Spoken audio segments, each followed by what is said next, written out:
قرآن کریم میں جو سائنسی معجزات آج سامنے آ رہی ہیں، یہ اس بات کا ثبوت ہے کہ قرآن کسی انسان کا نہیں بلکہ اللہ کا کلام ہے۔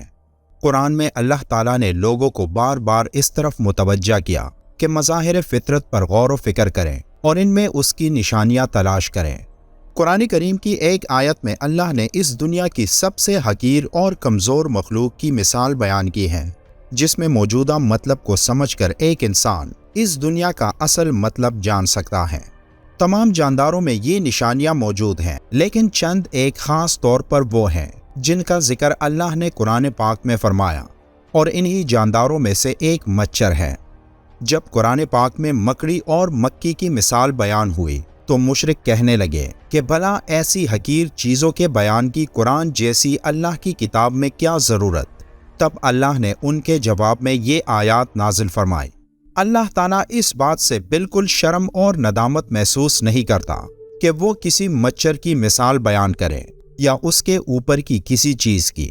جو مومن ہیں وہ یقین کرتے ہیں وہ ان کے پروردگار کی طرف سے سچ ہے، اور جو کافر ہیں وہ کہتے ہیں کہ اس مثال سے خدا کی مراد ہی کیا ہے۔ اسی طرح اللہ ایک ہی بات کے ذریعے بہت سے لوگوں کو گمراہ ٹھہراتا ہے اور بہت سے لوگوں کو ہدایت دیتا ہے، اور اس سے صرف انہی کو گمراہی میں ڈالتا ہے جو پہلے سے ہی نافرمان ہیں۔ مچھر بے شک ایک معمولی اور غیر اہم سا جاندار ہے، مگر اس پر غور و فکر کیا جائے تو اس میں بھی اللہ کی بہت ساری نشانیاں دیکھنے کو ملتی ہیں۔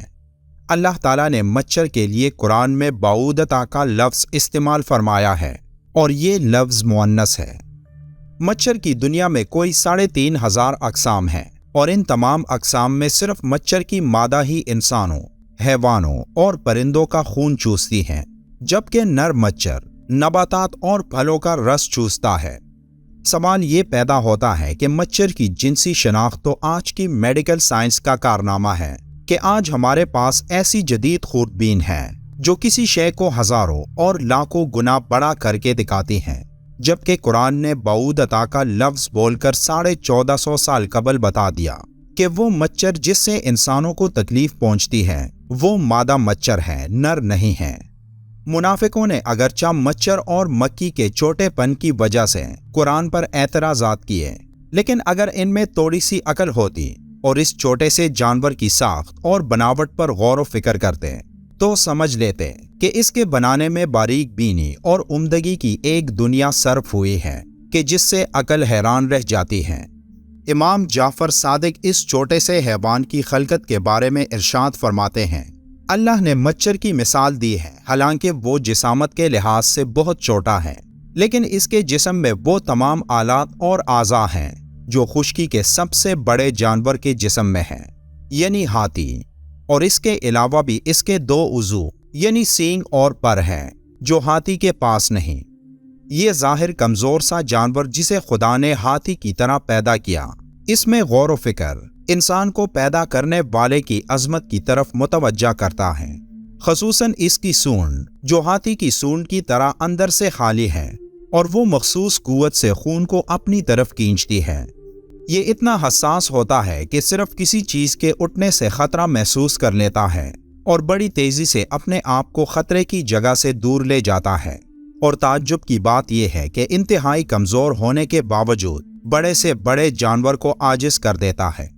حضرت علی رضی اللہ تعالیٰ عنہ نے فرمایا، اگر دنیا جہاں کے سب زندہ مخلوقات جمع ہو جائیں اور باہم مل کے کوشش کریں کہ ایک مچھر بنا لیں تو وہ ہرگز ایسا نہیں کر سکتے، بلکہ اس جاندار کی خلقت کے اسرار پر ان کی عقلیں دنگ رہ جائیں گی اور وہ تک کر انجام کو پہنچ جائیں گے۔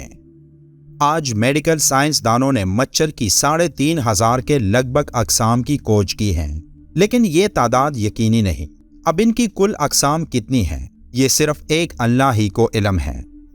میری طرح آپ میں سے بھی بہت سے دوستوں کے ذہنوں میں یہ خیال آیا ہوگا کہ آخر اس مثال کا مطلب کیا ہے، لیکن جب آپ ایک مچھر کی آنکھ کو دیکھیں تو آپ کا دماغ مفلوج ہو جائے گا۔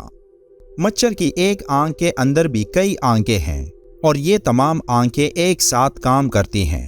جب آپ اس کے بارے میں جان لوگے تو تب آپ کے ذہن میں بھی یہ آیت کریمہ آئے گی۔ سائنس نے اس مچھر کے بارے میں بہت کچھ انکشافات کیے کہ یہ چھوٹی سی مخلوق کتنے انسانوں کی جان لیتا ہے۔ یہ تو بہت تفصیلی باتیں ہیں، مگر چند باتیں ایسی ہیں جو میں آپ سے شیئر کرنا چاہوں گا۔ مچھر کی 100 آنکھیں ہیں جو سب کے سب اس کے سر میں ہیں۔ ایک مچھر کے 48 دانت ہیں۔ اس کے 3 دل ہیں اور تینوں مختلف قسم کے ہیں۔ مچھر کے سونڈ میں 6 چریاں ہیں اور ہر چری کا اپنا کام ہے۔ مچھر کے دونوں طرف 3/3 پر ہیں۔ مچھر کے اندر حرارت کا پورا نظام ہے اور اسی کے ذریعے یہ انسانی جلد کی رنگت کو تاریکی میں پہچانتا ہے۔ مچھر کی سوئی میں نشہ کرنے کا نظام ہے، جس سے کاٹتے وقت انسان کو محسوس نہیں ہوتا اور کاٹی ہوئی جگہ خون چوسنے سے سوج جاتی ہے۔ ایک مچھر کے اندر خون کا تجزیہ کرنے کا نظام بھی ہے، اس لیے وہ ہر خون نہیں چوستا۔ اس بارے میں سائنس کی سب سے حیران کن تحقیق میں یہ بات سامنے آئی کہ ایک مچھر کے اوپر اس کے پر ہوتے ہیں جو اس سے بھی ہلکے ہوتے ہیں، اور مچھر کے پر کے اوپر ایک مائکروسکوپک پیراسائٹ ہوتا ہے، ایک جاندار جو مچھر سے بھی حقیر چیز ہے، جو تمہیں اپنی آنکھ سے نظر بھی نہیں آتی۔ اللہ تعالیٰ کو تو تمہارے اعمال کی اور غلط کاموں کی مثال دینے کے لیے ایسی چیزوں کو سامنے لانے میں کوئی مشکل نہیں، اور یہی وہ چیز ہے جس کے بارے میں اللہ نے سورہ البقرہ کی آیت نمبر 26 میں مچھر کی مثال دینے کے بعد فرمایا، اللہ تعالیٰ اس بات سے بالکل شرم اور ندامت محسوس نہیں کرتا کہ وہ کسی مچھر کی مثال بیان کریں یا اس کے اوپر کی کسی چیز کی۔ اللہ ہم سب کو قرآن پڑھنے اور اس پر عمل کرنے کی طاقت عطا کرے۔ ویڈیو کے آخر میں ایک بار درود شریف پڑھنا مت بھولیے گا۔ ملتے ہیں ایک اور معلوماتی ویڈیو میں، تب تک کے لیے اللہ حافظ۔